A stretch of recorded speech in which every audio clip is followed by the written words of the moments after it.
They tell me that I'm never. Halo semua, salam sejahtera Malaysia. Selamat datang ke channel Fels Lifestyle. Tuan-tuan dan puan yang amat dihormati, baru-baru ini hangat tentang satu isu, yaitu kerjasama UMNO dan PAS. Di dalam ruangan komen setelah ada ulasan yang saya buat berkaitan dengan kerjasama ini, adakah PH akan tumbang sekiranya UMNO dan PAS bekerja sama? Adakah BN akan bubar? Adakah Bersatu ataupun PN akan berpecah dengan PAS setelah timbul isu ini? Jadi saudara-saudara yang amat dihormati, pemimpin PH pun sudah menyuarakan ataupun sudah memberikan pandangan. Mereka tidak bimbang kerana perkara ini hanya propaganda. Namun satu perkongsian daripada Sinar Harian yang saya lihat, artikel bertajuk UMNO kunci terakhir PAS tawan Putrajaya. Adakah benar UMNO ataupun parti UMNO, pemimpin UMNO adalah satu-satunya penyelamat kepada PAS sekiranya mereka mahu menawan Putrajaya semula? Sebelum ini PN jadi kerajaan. Jadi saudara-saudara yang amat dihormati, kalau benarlah PAS hanya memerlukan UMNO, bagaimana pula dengan Bersatu? Adakah Bersatu akan keluar ataupun berpecah dengan PAS sekiranya PAS bersama dengan UMNO, ataupun PAS, UMNO dan Bersatu bergabung? Itu menjadi persoalannya. Namun perkongsian daripada Sinar Harian, UMNO kunci terakhir PAS tawan Putrajaya. Menurut ini apa komen anda, tuan-tuan dan puan? Halo semua, salam sejahtera Malaysia. Tuan-tuan dan puan, terima kasih kerana bersama di dalam channel ini. Baru-baru ini kita dikejutkan dengan satu berita. Kononnya ada kerjasama PAS dan UMNO. Bahkan pengakuan daripada kedua-dua kepimpinan parti itu pun sudah ada. PAS sebelum ini, pemimpin PAS ada membuat kenyataan. Kononnya ada perbincangan kerjasama bersama dengan pemimpin utama UMNO. Namun persoalannya, siapa pemimpin utama itu? Dan menurut Zahid pula sebagai Presiden UMNO, kalaupun ada perbincangan itu tidak rasmi menurut Zahid Hamidi. Bahkan Zahid juga sebelum ini telah menegaskan bahawa tidak akan bekerja sama dengan PAS sekiranya presidennya masih Abdul Hadi Awang. Yang terkini saudara-saudara, setelah ada perkara ini timbul, yaitu kerjasama PAS dan UMNO, apa yang bakal dilakukan oleh Anwar sebagai pengurusi PH dan Perdana Menteri, dan apa yang dilakukan ataupun tindakan yang diambil oleh kerajaan? Rupanya Anwar tidak mengeluarkan kenyataan berkaitan dengan ini. Mungkin ada, tetapi sudah pasti kenyataan itu, kalau ada pun, bukannya untuk memecah belahkan PH dan UMNO ataupun Barisan Nasional. Jadi saudara-saudara yang amat dihormati, berkaitan dengan ini, pemimpin Pakatan Harapan tak risau anggap perbincangan UMNO PAS hanya propaganda. Mungkin juga kita teringat berkaitan dengan kenyataan daripada anak Najib, Muhammad Nizar. Kononnya beliau berkomplot dengan PN untuk jatuhkan Menteri Besar Pahang ataupun Kerajaan Negeri Barisan Nasional. Namun beliau menafikan perkara itu.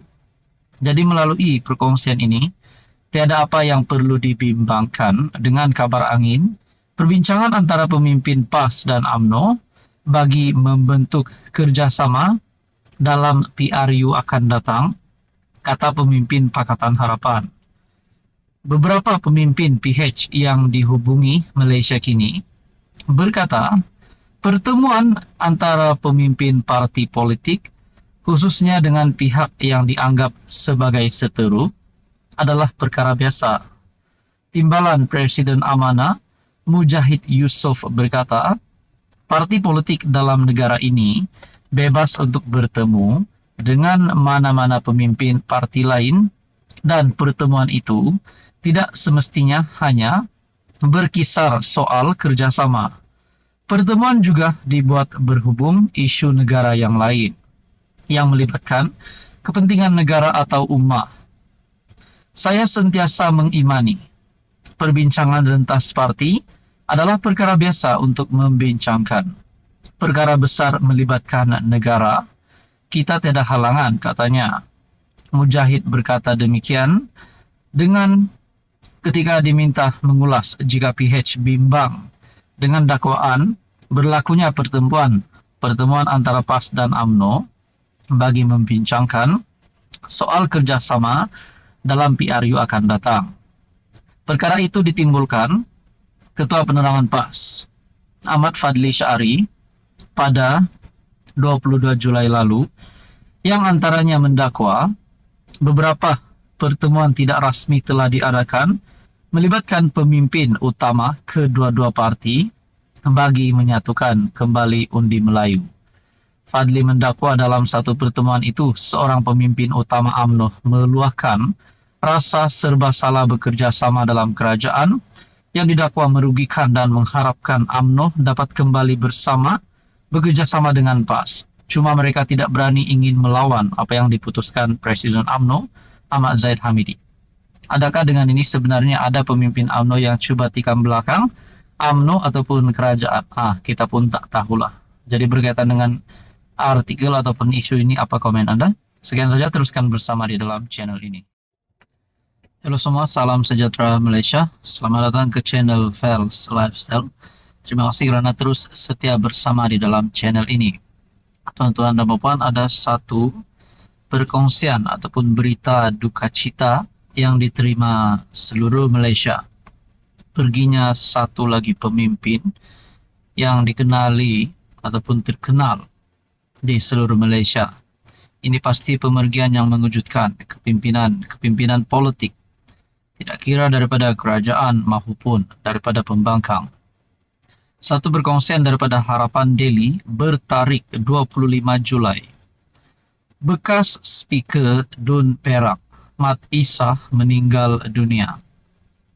Berita sepenuhnya, bekas yang di-Pertua Dewan Undangan Negeri Dun Perak, Datuk Mat Isah Ismail, 74 tahun, meninggal dunia petang semalam.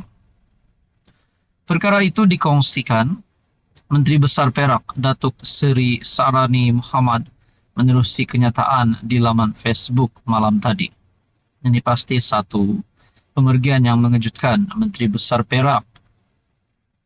Menteri Besar Perak, Datuk Seri Sarani Muhammad, berkongsi kabar duka mengenai pemergian bekas yang di-Pertua Dun Dewan Undangan Negeri Perak, Datuk Mat Isah Ismail. Menurut beliau, Mat Isah meninggal dunia petang semalam pada usia 74 tahun. Sarani turut berkongsi gambar beliau menunaikan solat jenazah bersama jemaah dan turut hadir ke pengebumian Allahyarham Mat Isah. Menerima kabar duka, mantan Speaker Dun Perak, Datuk Mat Isah Ismail, telah kembali ke Rahmatullah lewat petang tadi. Sama-sama kita sedekahkan Al-Fatihah buat roh Allahyarham. Mat Isah pernah memegang jawatan sebagai setiausaha sulit kepada Menteri Pertahanan Datuk Seri Najib Tun Razak dari 1993 hingga 1995. Selain menjadi adun, ahli Dewan Undangan Negeri Cangkat Jering selama 3 penggal dari 1997 hingga 2008. Beliau juga merupakan Ketua UMNO bahagian Bukit Gantang bagi penggal 2001-2003 dan dilantik menjadi Speaker Dun Perak selama 1 penggal bermula 2004. Makna kata, ini juga satu pemergian yang mengejutkan kepimpinan UMNO dan juga Najib Razak. Kerana disahkan di sini, Allahyarham pernah memegang jawatan sebagai setiausaha sulit kepada Menteri Pertahanan Datuk Seri Najib Tun Razak. Ini satu pasti berita duka cita yang menjadikan pemergian mengejutkan ramai kepimpinan politik di Malaysia. Tuan-tuan dan puan, sekian saja. Salam takziah diucapkan.